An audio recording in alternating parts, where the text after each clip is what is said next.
कि पाकिस्तान और इसराइल की जंग नहीं होगी, नहीं हो सकती है।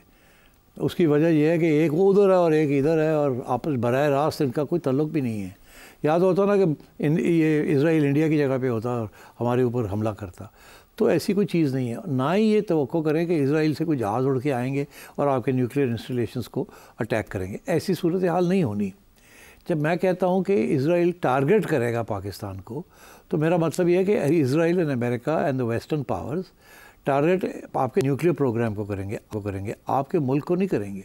वो सिर्फ ये चाहते हैं, और मैंने बहुत दफ़ा ये कहा है कि वो नहीं चाहते कि किसी मुसलमान ममालिक के पास न्यूक्लियर वेपन्स हों, और वो दो किस्म के तरीके से आपके ऊपर दबाव डालेंगे और प्रेशराइज़ करेंगे कि आपका न्यूक्लियर प्रोग्राम जो है उसके दांत निकाल दिए जाएँ।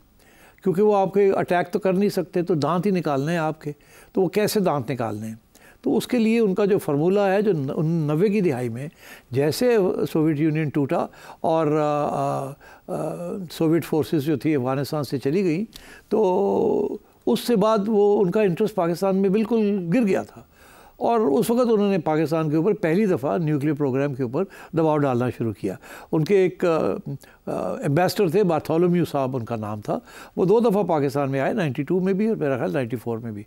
और उस वक़्त आके उन्होंने ये कहा, और उस वक़्त के जो अमेरिकन एम्बेसडर थे पाकिस्तान में, वो जो थे उन्होंने भी ये, जब वो जा रहे थे वापस सितंबर 1989 में, तो वो जाने से पहले ये कह के गए कि अब पाकिस्तान की हमें ज़रूरत नहीं है, और अब आप मेहरबानी करके अपना न्यूक्लियर प्रोग्राम का 3 फेज़ तरीके के साथ उसके दांत निकालने पड़ेंगे। एक ये कि पहले जो है आप फर्दर डेवलपमेंट फिसाइल मटेरियल की बंद कर दें, जिसे कहते थे fridge your programme.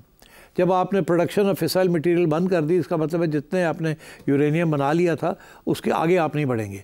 Second stage ये थी कि जब वो ख़त्म हो जाएगा और इंस्पेक्शन शुरू हो जाएंगी कि आप नहीं कर रहे, तो फिर ये होगा कि जो आपने वॉर हेड्स बनाए हैं उनके ऊपर कैप लगा दी जाएगी, मीनिंग कि वो इस्तेमाल नहीं कर पाएंगे, आपके पास रहेंगे मगर उनको डिसआर्म कर दिया जाएगा। और तीसरी स्टेज होगी कि वो जो रहेंगे भी, डिसआर्म भी होंगे, उनको ख़त्म करना पड़ेगा।